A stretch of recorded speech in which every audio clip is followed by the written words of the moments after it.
예, 드디어 저희들이 마태복음 끝부분 이제 결론에 도달을 했습니다.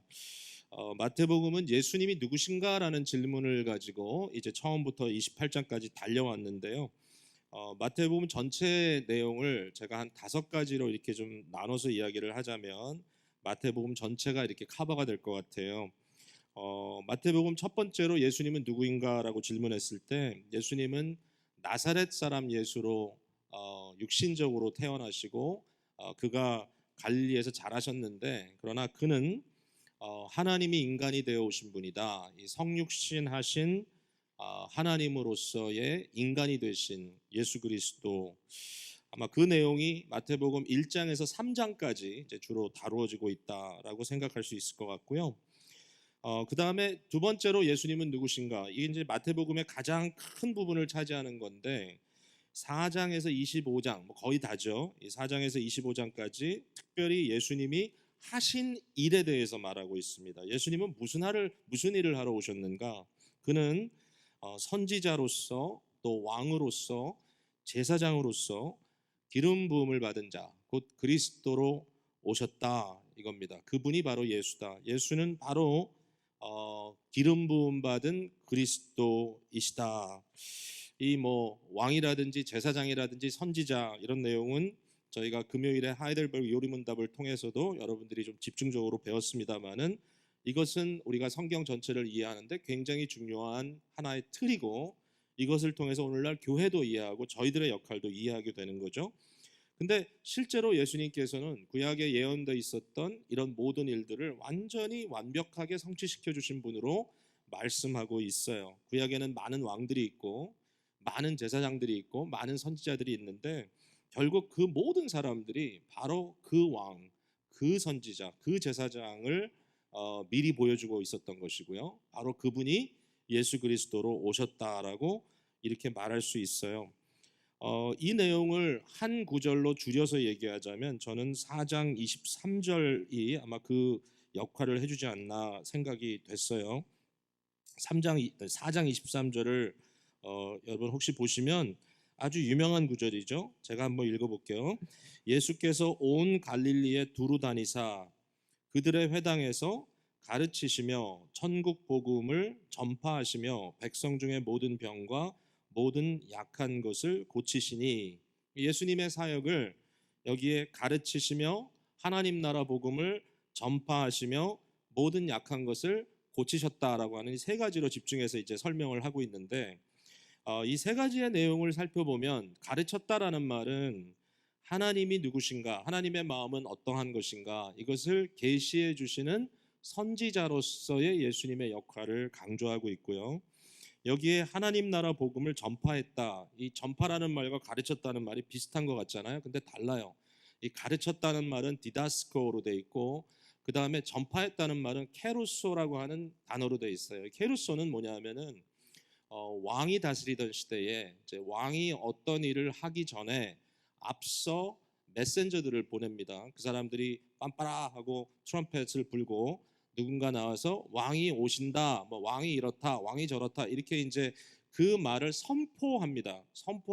영어로는 좀 쉬운 영어로는 proclaim, 사람들에게 이렇게 선포한다.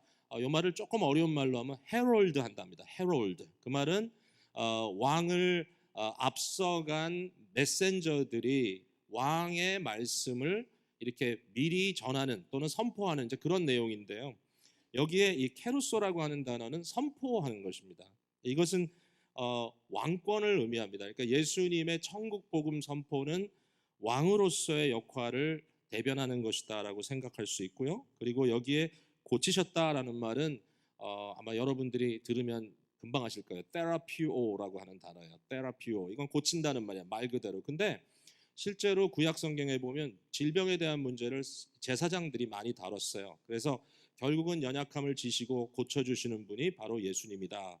이렇게 해서 예수님을 이렇게 왕으로 또는 선지자로 또는 제사장으로 이렇게 설명해 주고 있어요.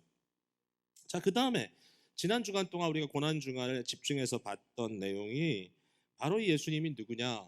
십자가에 달려 못 박혀 달리셨던 대속의 죽음을 죽어주신 바로 그분이시다. 예수님은 대속의 주이시다라고 설명하고 있어요. 그게 26장, 27장의 내용이죠. 지난주에는 우리가 27장을 아주 집중적으로 한 주일 동안 묵상했어요. 자, 그리고 이제 네 번째, 오늘 본문에 나오는 내용으로 바로 예수님은 누구냐? 다시 살아나신 부활의 주님이시다. 이렇게 우리에게 가르쳐 주고 있고요. 마태복음이. 그다음에 마지막 다섯 번째로 오늘 본문의 뒷부분, 예수님께서는 말씀하신 대로 고백하는 사도들의 그 파운데이션 위에, 기초 위에 예수님께서 나의 교회를 세우겠다 그랬습니다. 나의 교회. 그래서 여기에 11사도를 부르시고 그들을 기초로 해서 그 교회에 대하여 명령하시는, 결국 세상으로 교회를 파송하시는 주권자로서의 예수님, 그 모습을 마지막으로 우리에게 보여주고 있고요. 이 내용이 우리에게도 그대로 연결되는 굉장히 의미 있는 그러한 말씀이다라고 생각이 돼요. 자, 오늘은 우리가 이 마지막 두 가지 토픽을 갖고 이야기를 하는 거예요. 마태복음 전체를 저희가 오랫동안 같이 나눴는데 여러분 또 묵상하셨고, 오늘은 정말 클라이맥스, 정말 마지막에 이 아주 펀치라인 같은 이러한 중요한 포인트를 여러분과 함께 나누게 되겠습니다. 부활이라고 하는 것은 우리에게 참 많은 그런 그 생각을 하게 하는데, 무엇보다도 부활이 우리에게 주는 확신은 뭐냐면은 하나님이 주권자라고 하는 거예요. 하나님의 주권 아래 모든 것이 이루어진다. 아무리 온갖 혼란이 있고 아무리 이해할 수 없고 정말 아무리 생각해도 그 원인을 그 이유를 판단해낼 수 없는 그러한 일들이 세상에 벌어지지만, 그러나 결국 부활이라고 하는 사건을 통해서 하나님께서 이 모든 것에 마지막 점을 찍으신 거예요. 아무리 이해할 수 없는 슬픔과 고난과 고통이 우리에게 있지만 거기에서 끝났다면, 인간의 역사가 높고 낮음으로 끊임없이 왔다 갔다 하는 것으로 끝났다면 어떤 우리가 소망을 가질 수가 없지만, 우리 하나님께서 부활이라는 것을 통해서 점을 찍으셨을 때 결국 우리는 다 이 부활의 영광을 향하여 가고 있구나라고 우리가 믿을 수 있는 거예요. 이것이 우리의 소망이에요. 임시적인 소망이 아니에요. 영원한 소망이에요. 뭐 좋은 일이 있을 때는 참 잘 됐다고 소망하고 또 어떨 때는 절망하고 그런 게 아니에요. 영원한 소망이 우리에게 있는 것은 우리가 살고 있는 우리의 인생도 그렇고 이 세상의 역사도 그리스도 예수 안에 있는 자들에게 이 모든 것은 결국 부활로 끝난다라는 거예요. 모든 하나님의 창조 세계도 그래요. 참 요새는 너무너무 아름다워요. 그죠? 꽃들이 너무 아름답게 피었어요. 근데 제가 이런 생각이 갑자기 들었어요. 이 모든 것들도 결국 영광으로 덧입을 날이 있을 것이다. 이 현세가 이제 마지막 되는 그때에 모든 것이 다 파괴지고 아름다운 것들이 다 사라지는 것이 아니라 이 모든 것이 하나님께서 어차피 목적하셨던 그 궁극적인 영광으로 덧입혀질 것이다. 부활한 꽃이 얼마나 이쁠까? 이런 표현을 쓸 수 있다면 예수님의 부활은요 그런 겁니다. 구약의 창세기 1장 2장이 나오는 창조의 스토리를 보면 결국 거기에 아담과 하와가 창조되었고 그들이 참 멋진 인간들로 이렇게 소개되고 있지만 타락하기 전에, 그러나 사실은 그들이 아무리 멋진다 할지라도 그들은 부활하신 예수 그리스도의 준비였을 뿐이에요. 다시 말해서 하나님의 창조는 거기에 목적이 있는 게 아니에요. 창조는 부활이라는 영광의 목적이 있는 거예요. 이 창조는 새 창조로 가게 돼 있어요. 그 새 창조에 도달해야 모든 것의 완성이 이루어지는 거니까 이게 하나님의 방법이에요. 우리에게 그런 말씀을 해주셨어요. 우리가 아는 스토리, 세상에는 많은 스토리가 있어요. 많은 이야기가 있어요. 그러나 이 많은 이야기는 결국 두 가지 이야기예요. 두 종류의 이야기예요. 하나는 비극이에요. 비극, 트래지디. 트래지디는 결국 끝날 때 슬픔과 비관으로 끝나는 거예요. 앞에 아무리 좋은 일이 있어도 상관이 없어요. 끝에 비극이면 비극이에요. 뭐 이런 맛에 스포츠도 보시고 그러잖아요. 다 지고 있다 끝에 가서 뒤집어서 이기면 그거는 비극이 아니라 그 반면에 희극이에요. 뭐 굉장히 흥분하죠. 희극을 보면 앞에 막 다 질 줄 알았는데 끝에 가서 마지막 하나로 이겨버린다. 놀라운 그런 기쁨이죠. 그래요. 비극이 아니라 희극이라는 것이 크리스천들에게 주신 확신이에요. 마지막 그 끝에 가서 우리는 반드시 하나님의 영광에 도달할 것이다. 행복하고 만족하고 그리고 결국은 모든 것이 이해되는, 그 이해됐을 때 우리에게 진정한 satisfaction, 만족감이 오는 그 정말 지금으로선 상상할 수 없는 그러한 영광스러운 결과가 우리를 기다리고 있다라고 말하는 것이 저는 부활의 메시지라고 생각합니다. 여러분, 오늘 이 말씀이 여러분에게 살아서 역사하셔서 여러분의 삶이 지금 어떤 상태에 있든지, 지금 어떤 일을 겪고 계시든지 이 말씀이 저와 여러분에게 영원한 소망이 되기를 정말 바라요.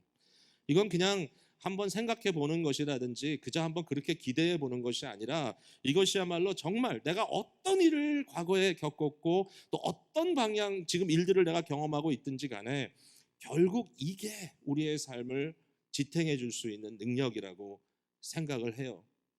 오늘 에이버리라고 하는 아기가 영어 예배 때 세례를 받았어요.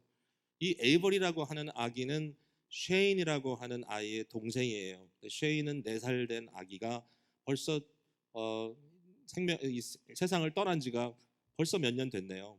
이 아기 부모가 나와서 세례받는 의미를 간증할 때 너무나 많은 사람들이 마음에 큰 뭐랄까요, 감동 플러스 찔림과 아픔이 있었어요. 그러나 그의 증거 속에 하나님의 디자인에 대해서 이야기하는 말을 듣고 제가 오늘 말씀이 너무 확실히 이렇게 다시 깨달아졌어요.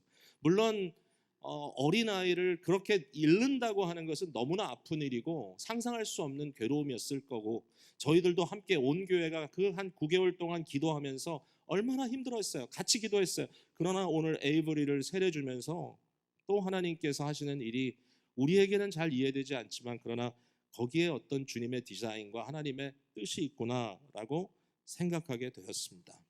오늘 여러분께 다시 한번 부활의 이 놀라운 의미를 여러분께 꼭 확인시키고 싶고요.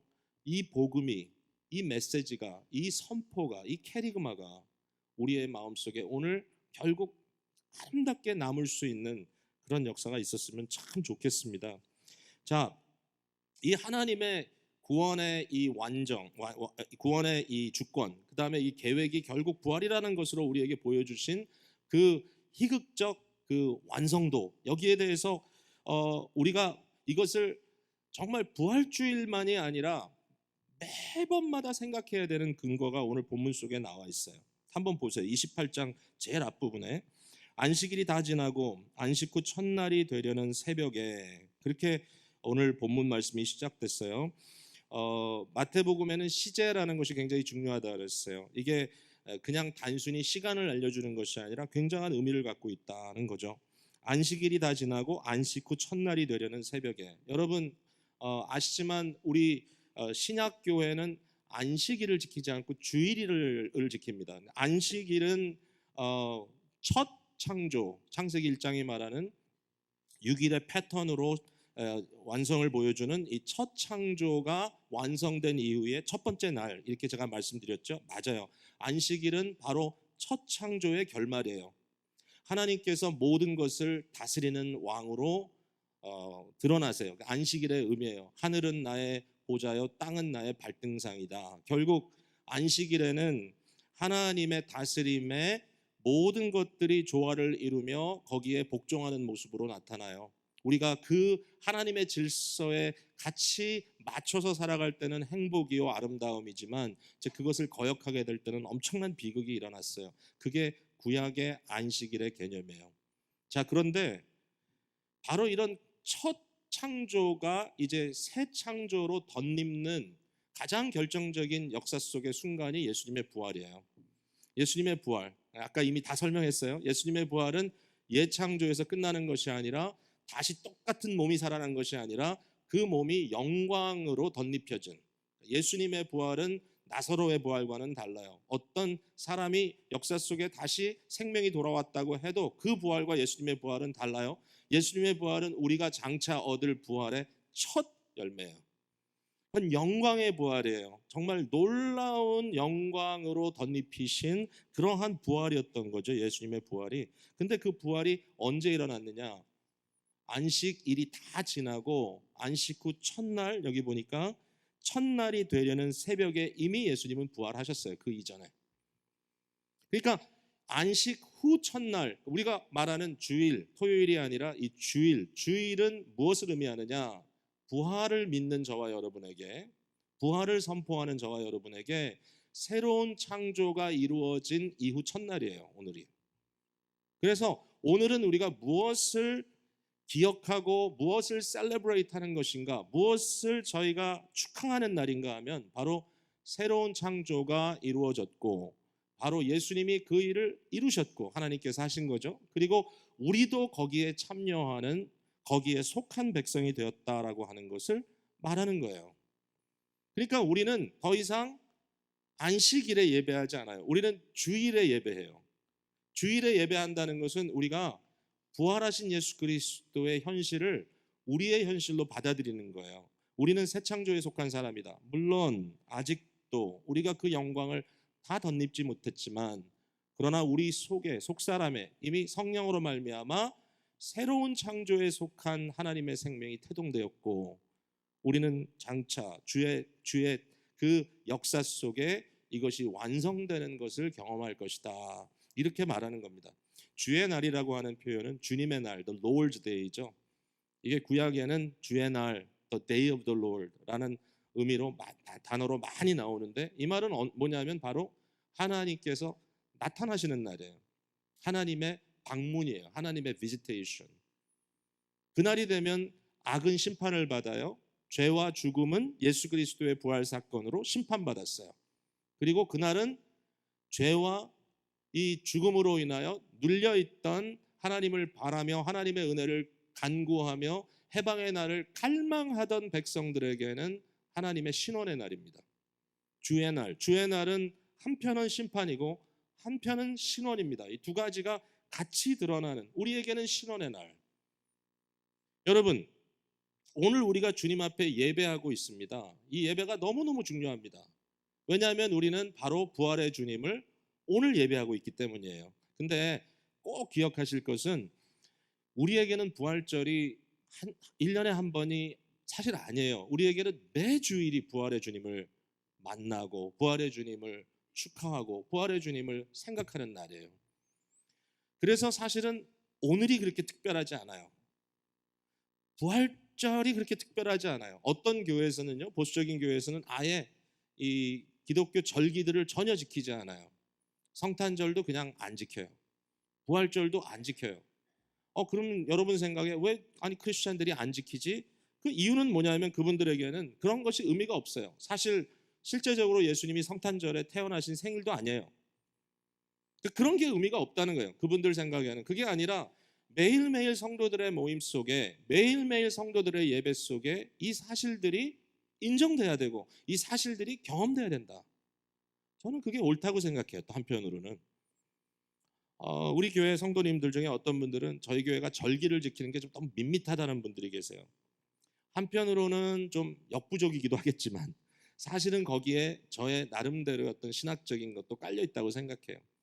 뭐 이렇게 특별하게 뭔가 막 꾸며가지고 오늘은 성탄절, 오늘은 무슨 날, 오늘은 부활절.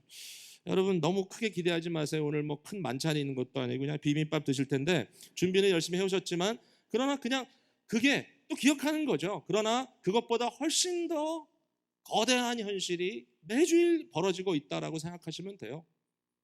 그런 의미에서 물론 특별하고 감사하지만 그러나 더 중요한 그러한 의미가 오늘 있다. 오늘 그걸 좀 우리가 캡처해야 된다고 생각해요. 자, 이런 이야기를 좀 풀어갈 거예요, 말씀 속에서. 자, 오늘 본문을 다시 돌아가서 봅니다. 첫 번째 여기 우리가 좀 발견할 수 있는 디테일은 뭐냐면 부활의 첫 증인들이 나타난다는 거예요. 이 부활의 첫 증인, 처음으로 예수 그리스도의 부활을 증인으로 경험했던 자들이 놀랍게도 여인들이었다는 겁니다. 여인들입니다. 이 여인들이 누구냐 하면 여기 보니까 막달라 마리아와 다른 마리아라고 했어요. 이 두 마리아가 나오는데 이 마리아 두 사람의 이름이 56절, 27장 56절에 이미 등장하죠. 바로 예수 그리스도의 십자가 사건을 직접 목도했던 막달라 마리아와 또 야고보와 요셉의 어머니 마리아, 이렇게 기록이 되어 있어요.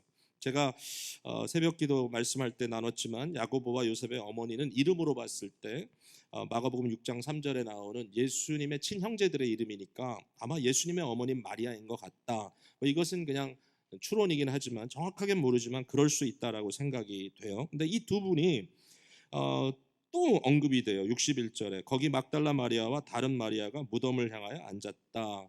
그러니까 이분들은 예수님의 십자가의 죽음만 본 것이 아니라 이분들은 예수님의 장례까지 다 지켜봤어요. 근데 바로 그분들이 예수님의 부활의 첫 증인들이 되었어요. 저들은 천사를 통해서, 메신저를 통해서 예수님의 첫 부활의 선포, 아까 말씀드렸죠, 케루소, 선포하다, 바로 이 케리그마를 들었어요. 헤롤드를 들었어요.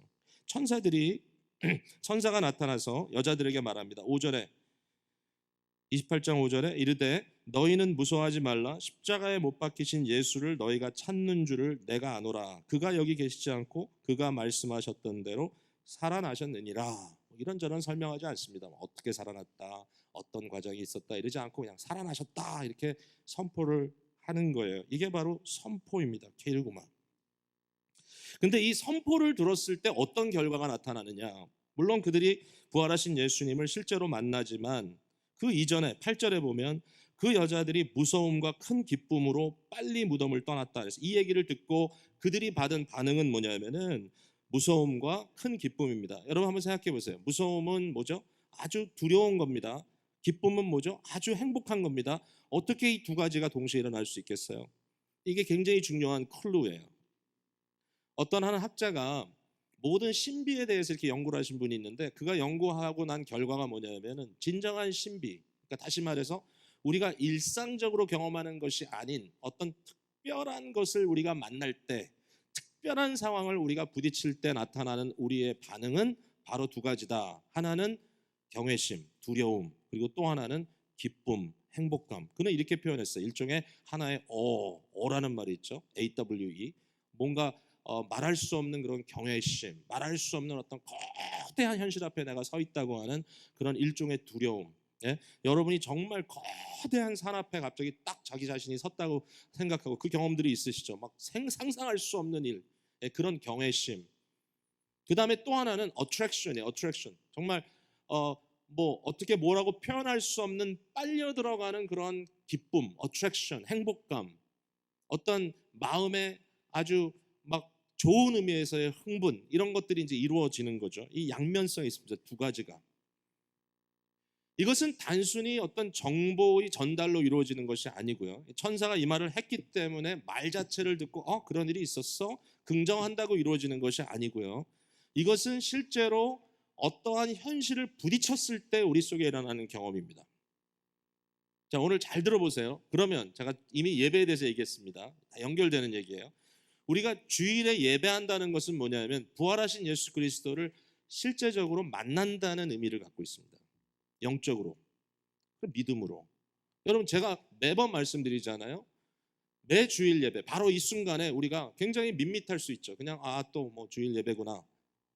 오늘은 설교가 좀 지루한가? 오늘은 설교가 좀 긴가? 뭐 이런 생각도 할 수 있지만 뭐 찬양이 어땠다? 그러나 사실은 그게 우리 예배의 목적이 아니죠. 예배는 어느 누구가 열심히 하는 것을 그냥 경청하는 것이 예배가 아니라 예배는 여러분들이 의지적으로, 의도적으로 부활하신 주님을 인정하고 그분께 나와서 그분을 만나는 그 현실을 대면하는 거잖아요. 자, 정말 우리의 예배가 믿음으로 하나님 보좌 앞에 들려 올라가 그의 영광 중에 죽임당하신 어린 양 그를 배웠고 그 영광을 우리가 함께 경험하는 것이라면, 그게 사실이라면, 우리가 정말 믿고 고백하는 그것이 사실이라면 저와 여러분이 오늘 무슨 경험을 해야 되는가? 여러분 어떤 경험하고 계십니까? 지금 이 순간에 여러분의 지금 이 순간의 마음속에 이런 경외심과 이러한 기쁨이 여러분의 마음속에 역사하고 있나요? 여기서 말하는 이 두려움, 이 무서움, 그리고 큰 기쁨이 지금 드러나고 있나요? 제가 이렇게 표현하면 조금 기분이 나쁘실 수도 있지만 제가 그냥 표현할게요. 저를 포함해서 우리가 그렇게 하지 못하는 이유는 믿음이 없는 거예요. 사실은 정말 성령 안에서 우리가 믿음이 지금 막 불릴 듯 막 일어나고 있다면 이 순간에 그 믿음으로 하나님의 실제를 바라보는 거예요. 믿음이라는 것은 육체의 눈이 아니에요. 믿음은 육체의 센스가 아니에요. 그러나 하나님의 실제가 있다는 것을 경험할 수 있는 채널입니다. 그 다른 방법이 없습니다. 성령께서 우리 속에 믿음의 역사를 하실 때 매주일 우리가 예배할 때 경험할 수 있는 것은 부활하신 예수 그리스도의 현실이에요. 우리 어른들은 그래서 예배에 대해서 이런 말씀을 하시곤 했어요. 저도 그 기억이 나는데 예배할 때 항상 이런 얘기를 했어요. 예배는 기도로 준비해야 된다. 예배는 기도로 준비해야 된다. 뭐 이걸 제가 또 하나의 무슨 그냥 또 그 하나의 뭐 윤리라든지 어떤 뭐 법을 만들려는 것이 아니라 그냥 기억이 났어요. 왜냐하면은 이것은 하나님의 주권적인 역사이기 때문에, 또 하나님의 그 은혜이기 때문에, 선물이기 때문에 우리가 그것을 받아 누리기 위하여 기도로 준비하는 것, 당연히 성도들의 자세일 거다. 너무나 우리가 캐주얼하게 생각하고 있지 않는가. 참 어려운 일이에요. 왜냐하면 저로서도 오늘 이러한 현실 속에서 이 말씀을 전하고 있어요. 설교는, 예배 때 설교는 성경 공부하고는 좀 달라요. 성경 공부 때는 여러분이 질문도 할 수 있고, 성경 공부는 일종의 토론도 할 수 있고, 전하는 자의 말이 조금 이해가 안 되면, 또는 내 마음과 좀 맞지 않으면 반론을 제기할 수도 있고 그래요. 설교라는 건 참 어려워. 반면에 설교는 선포예요. 좀 일방적이에요. 그걸 마음에 품고 하는 거예요. 그래서 하나님의 말씀에 이 어떤 그라운드에 있지 않은 얘기를 하는 것은 너무 위험하다는 생각을 제가 많이 해요. 설교할 때마다. 근데 이 말씀이 선포될 때 이 말씀을 통해서 우리에게 하나님의 실제가 경험돼요. 하나님의 실제는 조나단 에드워즈 같은 분에 의하면 거룩한 이 감성이 우리 안에서 솟아남으로써 그것이 하나의 도구로 경험되기도 해요. 또는 예식을 통해서 경험되기도 해요. 어떤 분들은 예식적인 그런 면을 굉장히 강조해요. 촛불도 켜놓고 뭐 여러 가지 뭐 옷도 좀 특별하게 입고 이러면서 어떤 예식적인 면에서 이러한 좀 미스테리를 경험하려고 하고 있어요. 그러나 제가 다시 말씀드리지만 뭐 말씀의 전달도 그저 하나의 정보의 전달로 끝난다든지, 아니면 우리의 감성도 그저 우리가 짜내는 어떠한 감정으로 끝난다든지, 어떤 예식도 하나의 형식으로 멈춘다든지 하면 아무 의미가 없어요. 그런 것이 아니고 이 모든 것이 합하여져서 결국 뭐죠? 하나님의 실존, 하나님의 실제를, 부활의 주님을 만나는 그 경험이 믿음 안에 이루어지는 거죠. 이것이 우리가 예배에 대한 기대감입니다. 오늘 이 예배가 다 하기 전에 주님께서 저와 여러분의 마음속에 그런 은혜를 좀 주시고, 그러한 기대가 매주일 있어 여러분 정말 기도하는 가운데 간절하게 예배의 은혜를 누리기 위해서 사모하며 기도하는 저와 여러분이 됐으면 참 좋겠습니다. 이게 우리 교회의 모습이었으면 좋겠고, 이게 우리 교회의 예배였으면 좋겠어요. 바로 그것이 이 여인들이 경험했던 것입니다. 저들이 부활하신 예수님을 실제로 만났습니다. 9절에 그들이 뭘 했죠? 예수님께 나아가서 그 발을 붙잡고 경배했다 그랬습니다. 뭐 다른 거 뭐 할 게 있겠어요? 예배하는 거 외에. 거기에 진정한 예배가 나오는 거죠. 눈물이 흐르기도 하고 우리의 마음에 이루 말할 수 없는, 상상하지 않았던 그런 기쁨이 솟아나기도 하고, 이러한 예배가 진정 우리 속에 이루어지는 것, 이 여인들이 부활하신 주님을 만나서 경험했습니다. 그리고 그들은 부활하신 예수님의 첫 명령을 수행했고요. 왜냐하면 제자들을 만나서 그들로 하여금 갈릴리에서 나를 만나게 하라. 또 하나 굉장히 재미있는 것은 11절부터 이 15절에 나오는 말씀입니다. 이 내용을 보면 그 예수님의 무덤을 지켰던 경비병들이 그 당시의 권력자들을 만나서 그 얘기를 했더니 뭐 돈을 줘서 그들을 매수해서 이 얘기를, 실제로 어떤 일이 벌어졌는지를 얘기하지 못하게 했다, 이런 내용이 나옵니다. 뭐 이것도 제가 지난주 중에 새벽에 말씀드렸던 일종의 음모입니다. 음모. 근데 제가 말씀드렸죠. 악한 음모, 죄악된 음모는 반드시 거기에 금이 간다, 크랙이 간다. 크랙이 갔으니까 이 말이 나왔을 거 아니에요. 이 소문이 두루 퍼졌대요. 그럼 무슨 얘기예요? 결국은 누군가 이 얘기를 한 거 아니에요. 이 내용을 물론 뭐 제자들이 예수님을 도둑질해 갔다, 그 말도 퍼졌다고 하지만, 그러나 이러한 내용이 여기 기록되어 있다는 것은 누군가 양심 선언을 한 거 아니에요? 그랬으니까 한 거 아니에요? 추측이에요? 이거 추측 기사예요? 저는 그렇다고 생각 안 해요. 누군가 양심적인 선언을 했기 때문에. 그럼에도 불구하고 여기에 나오는 이 병사들은 거짓 증인들로 상징되는 자들입니다. 대표되는 자들입니다. 반면에 이 여자들은 true witness, 진실된 증인들로 세상의 권력에 매수되지 않고 오직 자기들이 보고 들었던 그 현실을 전했던 거죠. 자, 그 다음에 부활하신 예수님의 명령에 대해서 생각해 보겠습니다. 제자들은 갈릴리에서 예수님의 큰 명령을 받았습니다. The Great Commission. 큰 명령, 대명령. 이 대명령을 받은 자들이 누구냐 하면은 바로 여기 보니까 11제자라 그랬어요. 16절에 가룟 유다가 없으니까 11명이 됐죠. 근데 이게 끝은 아니에요. 왜냐하면 이게 사도행전 1장에 마띠아가 더해져서 12명이 되고, 그 다음에 나중에 보면 이 똑같은 제자 삼는 일로 파송되는 사람 중에 바울도 나오고, 사도행전 9장에 그 외에 여러 인물들이 등장을 합니다. 우리도 결국은 이 숫자 안에 들어갑니다. 말씀드렸지만 이 커미션은 제자들 11제자들에게만 주신 말씀이 아니라 모든 민족에게 가라는 이 명령은 교회에게 주신 명령이기 때문이죠. 결국은 이 모든 제자들과 거기에 속한 저와 여러분 모두가 이 명령을 받았습니다. 그리고 우리가 이 명령 때문에 제자가 된 겁니다. 결과적으로 누군가 우리에게도 이 일을 해줬기 때문에. 근데 한 가지 이 말씀을 묵상하면서 굉장히 좀 마음에 다가왔던 이 내용은 뭐냐면 17절이에요. 17절 말씀 한번 보세요. 같이 읽어볼게요. 시작. 예수를 배웠고 경배하나 아직도 의심하는 사람들이 있더라. 여러분 이거 뭡니까 도대체? 경배를 하는데 아직도 의심하는 사람들이 있더라는 거죠. 아니 이게 12제자 외에 다른 사람들을 얘기하는 게 아니라 여기 11제자죠. 11제자 중에 의심하는 자가 있었다라는 말이에요. 아니 부활하신 예수님을 지금 보고 있고 예수님을 실제로 만질 수도 있고 그 영광의 주님을 직접 목격하고 있는 상황 속에서도 여전히 의심했다. 마태복음에 제자도가 굉장히 강조되고 있는데 이 마태복음에 나타나는 제자들의 모습은 그렇게 긍정적이지는 않아요. 말씀드렸지만 베드로라고 하는 그 대표적인 사도, 그 제자도 그가 마태복음에 실제로 이름이 등장하는 마지막 장면은 예수님을 3번 부인하고 닭이 울 때 마음에 찔려서 통곡한 사건이 끝이에요. 그 이후에는 베드로 이름이 등장하지 않아요. 마태복음에. 다른 제자는 목매달아 죽었더라. 그게 끝이에요. 그리고 그 앞에 제자들에 대한 이야기를 보면 사실 예수님이 속 터져요. 왜 이렇게 더디 믿느냐? 더디 믿는 자들아, 너 이렇게 믿음이 작은 자들아. 예수님이 계속해서 믿음에 대해서 제자들에 대해서 좀 마음 아파하세요.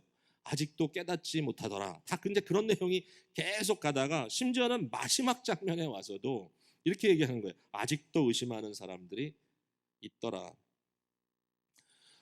근데 예수님께서 저들을 마지막 이 그레이트 커미션에서 배제하지 않았어요. 그들을 야 너는 안 되겠다. 내가 이렇게 살아서 돌아왔는데도 안 되니까 나가. 너는 여기 있으면 안 되겠어. 이렇게 안 했어요. 끝까지 그들을 다 수용하고 그들을 불러가지고 이 말씀하셨던 거죠. 그럼에도 불구하고 이들이 마지막까지 의심했던 이 순간에 저는 좀 충격을 먹습니다. 근데 제자도가 이렇게 어렵다는 생각을 해보게 되었어요. 사실상 어렵다. 우리가 정말 더디 믿는다는 말이 남의 얘기인가? 저와 여러분이 더디 믿는 것이 남의 얘기인가? 아닌 것 같아요. 제가요, 특별히 지금 최근에 와가지고 어떤 목회 사역에 대해서 굉장히 깊은 좀 고민과 번민이 생겼어요. 뭐 처음은 아니에요. 그러나 요새 또 파도처럼 몰려와요 이게. 여러분들이 좀 들으면서 같이 좀 쉐어해 주세요. 이 마음을. 이게 뭔가 하면은 제가 아무리 생각해도 저는 뭐 우리 기쁨의 교회를 시작할 때 기쁨의 교회는 뭐 성장을 확장보다 변화로 측정하는 교회다 했지만 아직도 제 머리 이미지 속에는 교회에 대한 이미지는 굉장히 대형 교회적인 것 같아요. 저는 70년대, 80년대, 90년대 이민교회를 살았던 경험이 있어요. 그때는 한국교회도 그렇고 이민교회도 그렇고 크게 부흥을 일으켰고요. 숫자가 막 모여오고 이런 것에 대해서 너무 당연시했어요. 그리고 목회자는 그냥 많은 사람들이 모여있는 데서 설교하는 거였어요. 그게 주된 목적이라고 생각했어요. 실제로 그 일이 중요해요. 저는 여전히 그렇게 믿고 있어요. 근데 제 생각 속에 교회가 좋다, 교회가 어떻다 이런 평가가 그저 말씀을 경청하고 그 말씀이 뭔가 이렇게 젖어 들어가서 조금씩이라도 변하는 모습은 좋겠다. 막 좋죠. 너무 여러분들 경청하시고 참 나이스하시고 젠틀하시고 그렇잖아요. 뭐 저희 교회 큰 어려움이 있다고 누가 얘기하겠어요? 안 그럴 것 같은데 모르죠. 제가 모르는지. 근데 사실상 사람들의 어떤 속사정과 그 내용이 지금 일종의 좀 이렇게 갑작스럽게 여러 사람의 그 스토리들이 막 이렇게 열리는 그런 요즘 좀 분위기예요. 그게 일종의 위기감으로 다가왔어요. 굉장히 잘 섬기고 정말 굉장히 모범적으로 모든 사람들에게 사랑받는 그러한 리더 중에 이제 한 분인데, 뭐 예를 들자면 개인적인 얘기를 이제 함께 이야기를 나누다가 정말 복음이, 정말 하나님의 말씀이 그 마음 속에 들어와서 삶의 모든 부분들 속에, 모든도 아니에요 사실은, 그러나 굉장히 중요한 이 의지적인 것, 자기 어떤 가장 기초적인 판단과 가장 기초적인 어떤 그 상황에 대한 평가, 이런데 작용을 하느냐 안 하느냐에 대해서 좀 그렇지 않구나라는 생각이 들어오기 시작했어요. 근데 그게 그분의 잘못은 아니에요 절대로. 왜냐하면은 누구보다 잘하고 있는 사람이에요. 근데 그게 현실이라는 거죠. 교회가 뭐냐, 예배가 뭐냐, 좀 죄송한 얘기지만 솔직히 저도 여전히 그런 어떤 이런 큰 틀에서 보는 그런 생각을 많이 하기 때문에 일종의 저는 도피일 수도 있다고 생각해요. 우리가 그냥 일반적으로 오늘 예배 드렸으니까 괜찮아. 근데 그게 복음은 아니잖아요. 물론 예배는 너무 중요해. 부활하신 주님을 만나야 돼. 근데 so what? 오늘 은혜 받았다. So what? 여러분 진짜 예수님 만나셨어요? 그리고 진짜 복음 안에 들어가서 제자가 무엇인지 고민하시고 그 제자도에 대해서 삶 속에 깊이 고민해 보셨어요? 하셨겠죠, 물론. 그러나 솔직히 우리가 여전히 생각할 수 있는 건 뭐냐면 아직도 그 복음이 너무 변화를 시키고 있지 않다는 거예요, 우리 속에. 고민이에요, 지금 솔직히. 어떻게 해야 되나? 예수님은 어떻게 하셨지? 거기 무리가 있었고 무리 앞에 설교도 하셨지만 사실상은 12명만 딱 택하셔서 그들과 함께 있었으니까 이제는 엘리트 12명만 뽑아가지고 그분들하고 사역을 해야 되나? 죄송합니다. 자꾸 이런 말을 해서. 고민이에요. 번민이에요. 누군가 함께 라이프를 워크스루 해야 되는 그러한 일이 있지 않은가. 물론 나중에 보시겠지만 저의 제자를 만들자는 건 아니에요. 그리스도의 제자를 만드는 거지만 저를 포함해서요. 저를 포함해서. 저의 인생이, 저의 삶이 얼마나 복음으로 깊이 내부적으로 적용되고 있는가라는 면에 들어갔을 때 너무 안타깝다는 생각을 많이 했어요. 이게 좀 약간 힘든 그런 느낌으로 좀 다가오고 있어요. 이 말씀이 오늘 이 본문을 보면서 조금 들어왔던 것 같아요. 자, 이제 남은 시간이 거의 없네요. 예수님의 대명령을 잠깐만 보고 마칠게요. 예수님의 대명령은 예수님의 권세를 기반으로 합니다. 다시 말해서 왕의 명령입니다. 18절에 예수께서 나와 말씀하여 이르시되 하늘과 땅의 모든 권세를 내게 주셨으니, 결국은 왕이시기 때문에 명령할 자격이 있는 거죠. 근데 그가 우리에게 명령하신 것은 뭐냐? 자, 여기 여러 말이 있어요. 19절, 20절 우리 좀 잠깐만 집중해요. 그러므로 너희는 가서 모든 민족을 제자로 삼아 아버지와 아들과 성령의 이름으로 세례를 베풀고 내가 너희에게 분부한 모든 것을 가르쳐 지키게 하라. 제가 힌트 드릴게요. 이 여러 동사가 나와요, 명령이. 근데 이 중에 주 명령이 하나 있고요. 나머지 세 개는 그 명령을 서포트하는 뭐 부사라 하나요? 파티서플이에요. 그러니까 똑같은 동사이긴 한데 동사의 격이 달라요. 한 동사가 있고 그 밑에 세 동사가 붙어 있어요. 자, 주 명령이 뭘까요? 우리 성경으로 얘기하면 내가 너희에게 분부한 모든 것을 가르쳐 지키게 하라. 이게 주동사처럼 느껴지는데 사실은 아니고요. 주동사는 모든 민족을 제자로 삼아라고 하는 명령이에요. 모든 민족으로 제자를 삼아라. 결국 제자를 삼아라. 예수님을 따르는 제자가 되게 하라. 이것은 크리스찬들 중에 누구는 제자고 누구는 제자가 아니고 얘기하는 거 아니에요. 우린 다 제자예요. 예수님께 속한 자들은 반드시 다 제자라고 불려야만 해요. 근데 좋은 제자가 나쁜 제자인가 뭐가 또 별개 문제겠지만 나는 제자가 아니니까 여기 해당이 안 돼. 그런 거 없어요. 우린 다 제자예요. 예수 믿는 사람 만들라는 거예요. 결국은 예수님을 따른 사람 만들라는 거예요. 어떻게 하느냐? 첫 번째는 가서입니다. 가서 방법이에요. by going. 의도적이에요. 의도적. 그러니까 주의 백성으로 산다는 것은 굉장히 의도적이에요. 교회 안에서도요, 우리가 의도적이지 않으면 사실은 아무것도 안 할 수도 있어요. 어떤 분들은 저에게 오시면 너무 편하다 그래요. 왜? 아무 바더를 안 해서. 자랑 아니에요. 그런 얘기 이제 하지 마세요.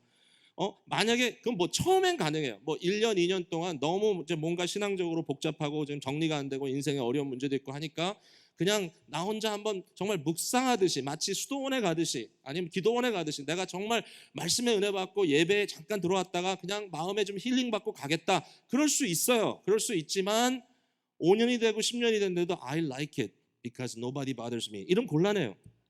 그러니까 우리도 바더 안 한다는 아무도 사랑해야 되고요. 다가가야 되고요. 굉장히 의도적이에요. 말씀을 적용한다는 것은 의도적이에요. 나에 대해서도 그렇고 서로에 대해서도 그렇고. 네? 진짜 굉장히 중요한 얘기죠. 그다음에 두 번째, 그다음에 여기 보니까 아버지와 아들과 성령의 이름으로 세례를 베풀므로 그랬습니다. 세례를 베풀므로. 그게 제자를 만드는 중요한 또 하나의 과정이에요. 세례를 베푼다는 건 아주 심플하게 그리스도의 사람이라고 도장 찍는 거예요. 그리스도의 이름으로 세례받는다 말도 있고, 여기 보면 삼위일체 하나님의 이름으로 세례를 받는다. 결국은 우리가 그리스도께 속했다라고 하는 인치는 것 너무 중요합니다. 여기에 이제 우리가 좀 연결해서 꼭 생각해 봐야 될 건 뭐냐면, 과거에 제자도 이 제자 훈련하는 거에 대해서 제가 좀 굉장히 부정적이었거든요. 무슨 사람들이 제자 만든다 그래. 많은 경우에 사람들이 내 제자가 뭐 몇 명 있는데 이런 얘기도 하더라고요. 근데 그게 만약에 그게 제자 삼는 거라면 나는 안 하겠다. 내가 무슨 능력이 있어가지고 나의 제자를 삼느냐? 절대로 아니에요. 그게 아니고 예수님의 제자를 만드는 거예요. 이게 세례를 그리스도의 이름으로 주는 거예요. 너무 중요한 얘기예요. 마태복음 23장 한번 가보세요. 너무 중요한 말씀이라서 마태복음 23장 8절부터 한번 읽어볼게요. 마태복음 23장 8절부터 읽겠습니다. 함께 시작.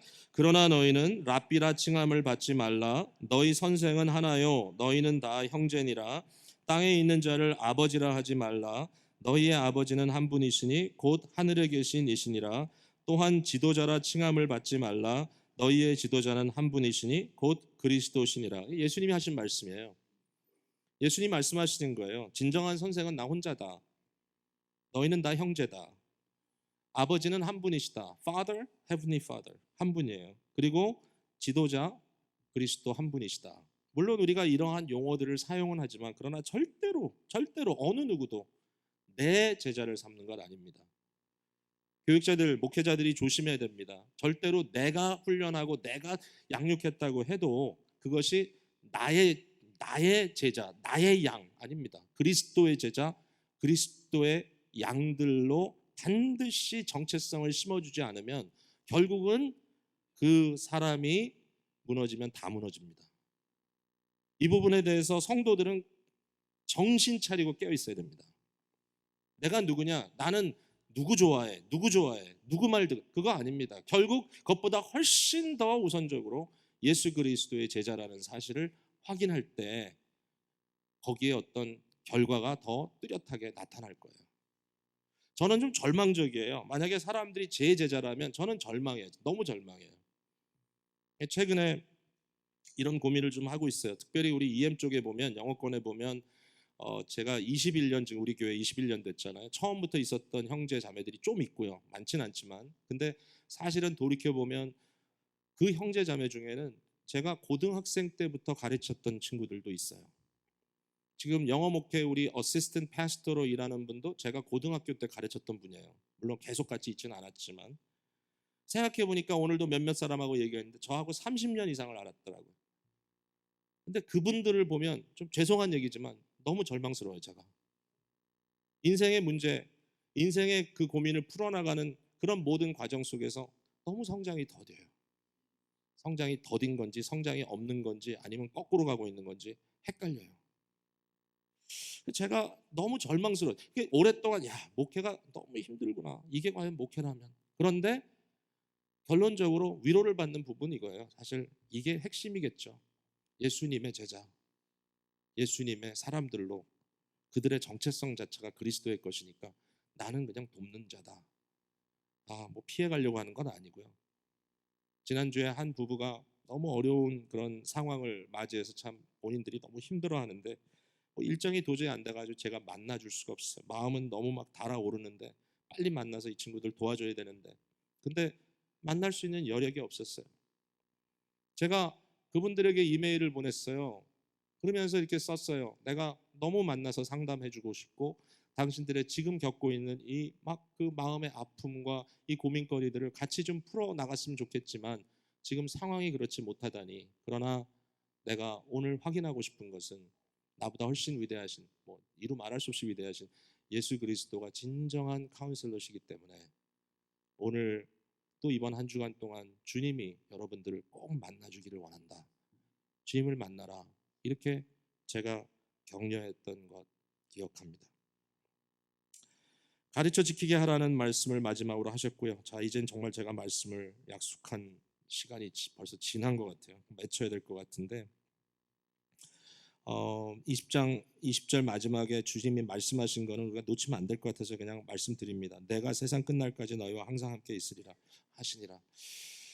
예수님이 함께 하신다는 확신이 없으면 뭘 하겠어요 우리가.